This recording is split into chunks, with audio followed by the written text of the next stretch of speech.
व्रत रखा होगा। आइए सुनते हैं करवा चौथ की व्रत कथा। एक बार की बात है, एक साहूकार था। उसके 7 बेटे और एक बेटी थी। सेठानी ने, उसकी बहुओं ने और उसकी बेटी ने करवा चौथ का व्रत रखा। रात को साहूकार के लड़के जब भोजन करने लगे तो उन्होंने अपनी बहन से भोजन करने को कहा। इस पर उनकी बहन ने कहा कि आज उसका व्रत है और वो चांद को अर्घ देकर ही खाना खा सकती है। वो भाई अपनी बहन से बहुत प्यार करते थे और उनसे अपनी बहन को भूखा देखा नहीं गया। उसके भाई नगर के बाहर पहाड़ी पर गए और वहाँ अग्नि जला दी। अग्नि जलाकर वो अपनी बहन के पास आए और बहन को चलनी में से उस अग्नि का प्रकाश दिखाते हुए बोले, देखो चांद निकल आया है, तुम भोजन कर लो। उनके ऐसा कहने पर साहूकार की बेटी ने अपनी भाभीयों से कहा, भाभी देखो चांद निकल आया है, आप भी अर्घ देकर भोजन कर लो। ननद की बात सुनकर उसकी भाभीयों ने कहा, बाईसा ये तो आपका चांद है, हमारा चांद आने में तो अभी बहुत समय है। साहूकार की बेटी भूख से व्याकुल थी। वो उसी चांद को अर्घ देकर भोजन करने बैठ गई। जैसे ही उसने पहला घास खाया उसे छींक आ गई। दूसरा घास खाते ही उसमें बाल निकल आया और तीसरा घास अभी खाने ही वाली थी कि उसके ससुराल से बुलावा आ गया कि उसका पति बहुत बीमार है और वो जिस भी हालत में हो तुरंत अपने ससुराल पहुंचे। उसे विदा करने के लिए उसकी माँ ने जब बक्से से कपड़े निकाले तो सारे कपड़े काले काले मिले। दूसरी बार कपड़े निकाले तो सारे कपड़े सफेद निकलते जाते। बेटी बोली, माँ तुम ये सब रहने दो, मैं जा रही हूँ। माँ घबराकर बेटी से बोली, बेटी रास्ते में जो भी छोटा बड़ा जो मिले सबके पैर पड़ती जाना। जो भी बूढ़ सुहागन होने का आशीर्वाद दे तो वही अपने पल्ले में गांठ लगा लेना। बेटी ने कहा ठीक है और वो अपने ससुराल के लिए निकल गई। रास्ते में उसे जो मिला वो सबके पांव छूती गई। सबने कहा सुखी रहो, पीहर का सुख देखो और खुश रहो, ऐसा आशीर्वाद दिया। ऐसे में वो अपने ससुराल पहुंच गई। ससुराल के दरवाजे पर उसकी छोटी ननद खेल रही थी। जब उसने उसके पांव छुए तो उसने आशीर्वाद दिया, सौभाग्यवती रहो, पुत्रवती रहो, सुहागन रहो और बूढ़ सुहागन हो। ये सुनते ही उसने अपने पल्ले से गांठ बांध ली। घर में अंदर गई तो जमीन पर अपने पति का मरा हुआ शरीर लेटा देखा और उसे ले जाने की तैयारी होती देखी। वो उसे देखकर बहुत रोई, बहुत चिल्लाई। जैसे ही उसे ले जाने लगे तो रोती हुई चिल्लाती हुई बोली, मैं इन्हें ले जाने नहीं दूंगी।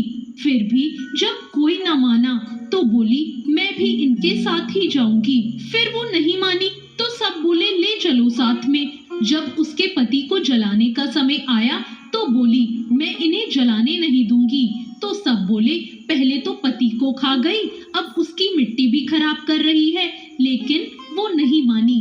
गांव और उसके परिवार के सभी लोगों ने निर्णय लिया कि इसे यही रहने दो, इसके लिए यही एक झोपड़ी बनवा दो।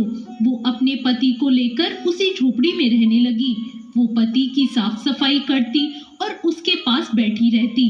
उसकी छोटी ननद दिन में 2 बार आकर उसे खाना दे जाती।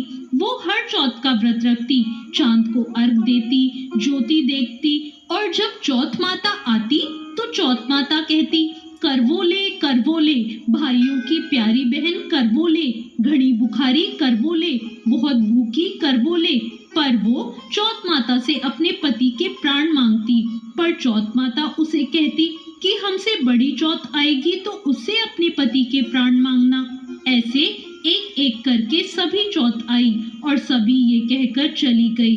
अश्विन की चौथ बोली, तुझसे कार्तिक की चौथ यानी करवा चौथ माता नाराज हैं, वो ही तेरा सुहाग लौटाएंगी। जब करवा चौथ आने वाली हुई तो उसने अपनी छोटी ननद से पूरे श्रृंगार और सुहाग का सारा सामान मंगवाया और करवे भी मंगवाए। उसकी सास ने सोचा पता नहीं क्या करेगी इन सब का, पर कोई बात नहीं, इतने समय से अकेली वहाँ झोपड़ी में पड़ी है, जो मांगती है दे आओ। फिर उस साहूकार की बेटी ने करवा चौथ का व्रत रखा।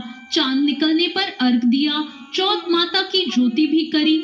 चौथ माता प्रकट हुई तो बोली, करवोले भाइयों की प्यारी बहन करवोले, दिन में चांद उगाने वाली करवोले, घड़ी बुखारी करवोले। तब उसने उनके पैर पकड़ लिए और बोली, माता मेरा सुहाग वापस करो। चौथ माता बोली, तू तो बहुत भूखी है, 7 भाइयों की प्यारी बहन है, तुझे सुहाग से क्या काम। तब वो बोली, नहीं माता, मैं आपके पैर तब तक नहीं छोड़ूंगी जब तक आप मेरा सुहाग वापस नहीं करती। चौथ माता ने सुहाग का सारा सामान मांगा तो उसने एक एक करके 16 श्रृंगार का पूरा सामान माता को दे दिया।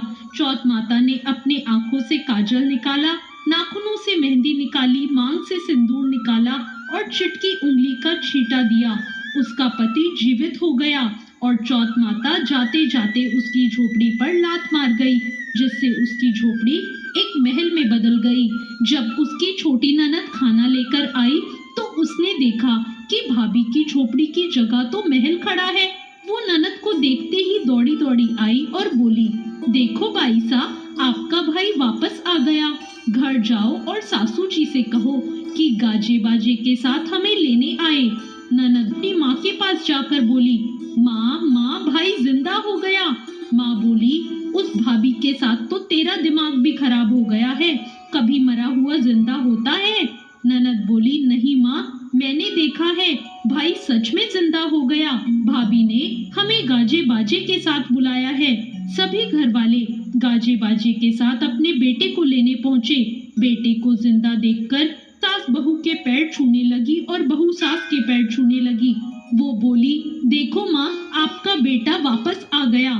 सास बोली, मैंने तो साल भर पहले ही इसे भेज दिया था, वो तो तू थी जो इसे वापस ले आई। हे चौथ माता, जैसे साहूकार की बेटी के साथ पहले किया वैसे किसी के साथ मत करना, और बाद में जैसे उसे सुहाग दिया वैसे सबको देना और सब पर अपनी कृपा बनाना। जय चौथ माता।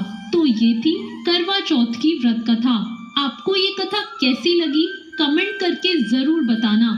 साथ में मेरे